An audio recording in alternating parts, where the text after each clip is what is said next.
Hi, welcome to another episode of Hot Takes. John Swinney's been on the phone to Keir Starmer, telling him please stop with putting VAT on private school charges.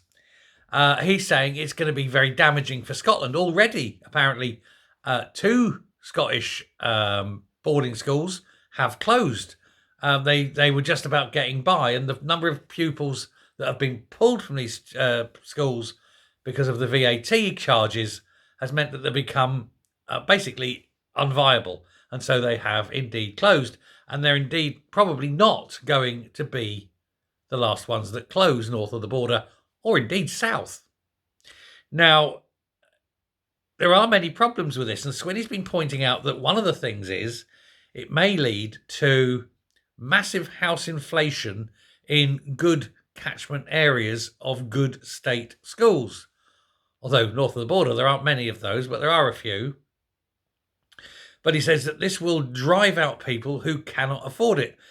You know, basically, people who've been paying their normal taxes and school fees, who are now not paying the school fees, will have all that extra money. They can go in, they can buy these houses, they'll pay the going rate, pay more to make sure they get those houses. This drives up the cost, and it means that normal people in that area who did not come from a private school background for their children are basically priced out the market, and they will not be able to get into the best schools, meaning that the elite, the rich, the powerful will still have the best education for their children. And that's always what it was going to be. Only this time, of course, it will be the state that's paying for this.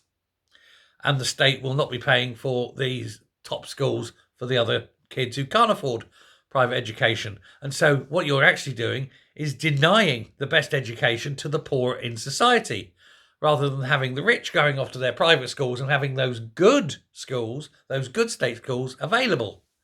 So it's the reverse of what was intended. You're still having elitism in education, elitism paid for by wealth.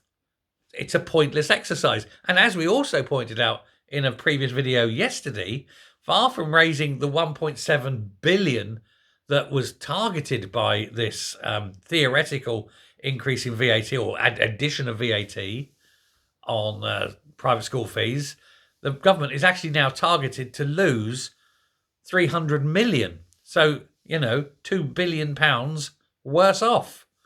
Good start. However, these other side effects are that the state system in Scotland, which is already massively oversubscribed, will oversubscribe even more.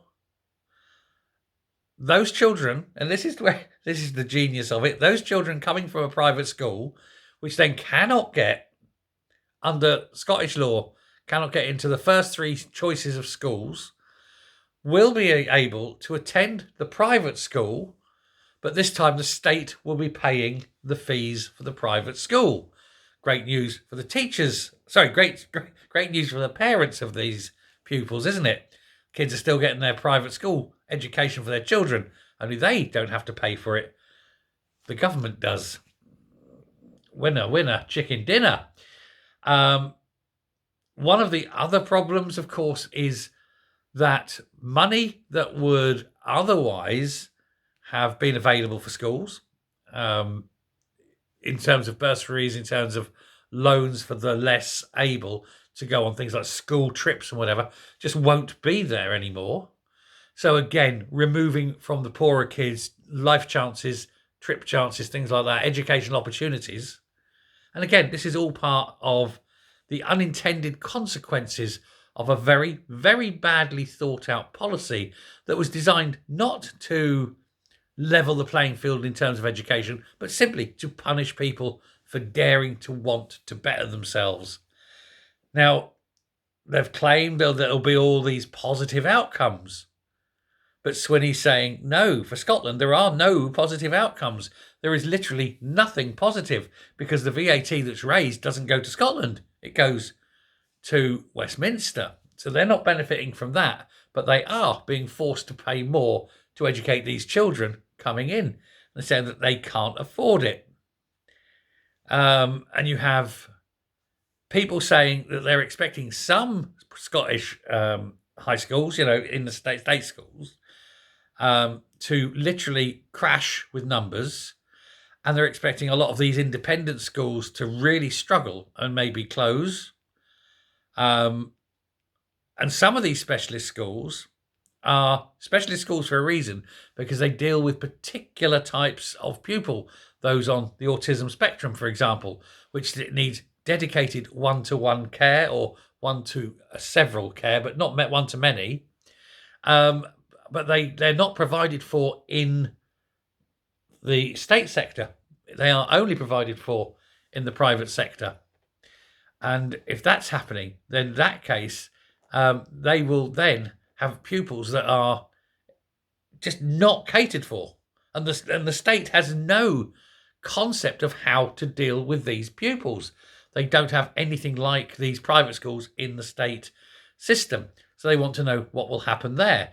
Will they be exempted on, say, medical grounds or something? Nobody's answered this question. Rachel Reeves doesn't know. And so, again, it's one of these very badly thought out policies. And Swinney is desperate to get answers and basically doesn't want it to go ahead. He knows if it goes ahead, Scottish education, bad as it is, and we know it's bad, it's falling through the tables, it will get significantly and noticeably worse very, very quickly as thousands of pupils that they haven't planned for hit the system. Nobody has a clue. Nobody is aware of the true impact. But it's going to be horrendous. I think the figure for Scotland is something like 6,500 to 7,000 pupils hitting the state system. Now, that's 3, maybe 4 good-sized, certainly 4 good-sized secondary schools that need to be built just to house those children. They can't do it. They haven't got the money to build them. And they're all over the place, so you can squeeze them in, one here, one here, one here. What's your child-to-teacher ratio going to be? 35, 40? It isn't good.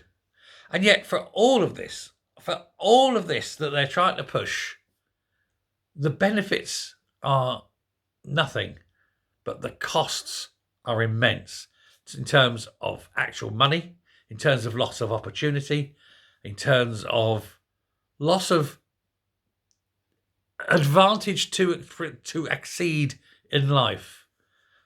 Do you know, when I'm going to go into hospital and have an operation, I actually like the idea of the person operating on me being privately educated, going to Oxford or Cambridge, spending 7 years at the very best, level of teaching.